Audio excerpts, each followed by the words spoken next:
دارالعلوم دیوبند کے حوالے سے آج سوشل میڈیا پر ایک خبر بہت تیزی کے ساتھ میں گردش کر رہی ہے اور وائرل ہو رہی ہے۔ دارالعلوم دیوبند میں جو لوگ گھومنے آتے ہیں، دارالعلوم دیوبند کا نظارہ کرنے آتے ہیں، ان کے لیے کہیں نہ کہیں یہ جھٹکے کی خبر ہے۔ تو ناظرین کرام، پوری خبر کیا ہے میں آپ کے سامنے رکھنے والا ہوں، بس آپ ویڈیو کو آخر تک ضرور دیکھیں گا۔ آواز دی وائس کی رپورٹ کے مطابق دارالعلوم دیوبند میں خواتین کے داخلے پر مکمل پابندی عائد کر دی گئی۔ دیوبند کی اس تنظیم نے یہ فیصلہ خواتین کی ریل بنانے کی وجہ سے لیا۔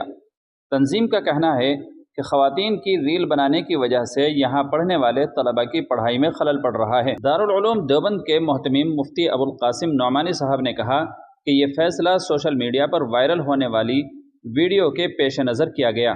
انہوں نے بتایا کہ دارالعلوم دیوبند میں خواتین کے داخلے پر پابندی لگا دی گئی ہے۔ یہاں آنے والی کئی خواتین اور لڑکیاں ریل بنا کر سوشل میڈیا پر شیئر کرتی تھی، جس کی وجہ سے پورے ملک میں اس ادارے کی امیج خراب ہو رہی تھی۔ اس کے علاوہ یہاں پر زیر تعلیم طلباء کی پڑھائی بھی متاثر ہو رہی تھی۔ آپ کو بتاتے چلیں کہ طلباء نے کئی بار ریل کی شکایت کی تھی۔ خواتین کے داخلے پر پابندی پر دارالعلوم دیوبند کے محتمم مفتی ابوالقاسم نعمانی صاحب نے کہا کہ یہ جگہ تعلیم گاہ ہے۔ اسکول اور مدرسوں میں اس طرح ریل بنانا طلباء کے لیے اچھا نہیں ہے۔ چونکہ یہاں نیا تعلیمی سیشن شروع ہو رہا ہے، اس لیے یہ فیصلہ لیا گیا۔ ریلز بنانے کی وجہ سے یہاں زیر تعلیم طلباء کی پڑھائی میں خلل پڑتا ہے۔ اس سلسلے میں طلباء نے کئی بار شکایتیں درج کرائی تھی۔ محتمم صاحب کے فیصلے کے خلاف خواتین نے احتجاج کیا۔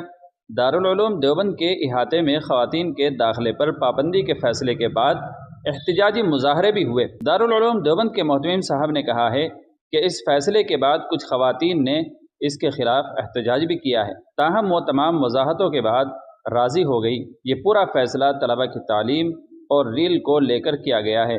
دارالعلوم دیوبند کے اس فیصلے کے بعد خواتین اب یہاں زیر تعمیر لائبریری اور ایشیا کی مشہور مسجد رشید میں نہیں جا سکیں گی۔ تو دارالعلوم دیوبند کے اس کڑے فیصلے کے بارے میں آپ کی کیا رائے ہے، کمنٹ کر کے ہمیں ضرور بتائیے گا، اور چینل پر پہلی بار آئے ہوں تو ہمارے چینل کو سبسکرائب بھی کر لیجیے گا۔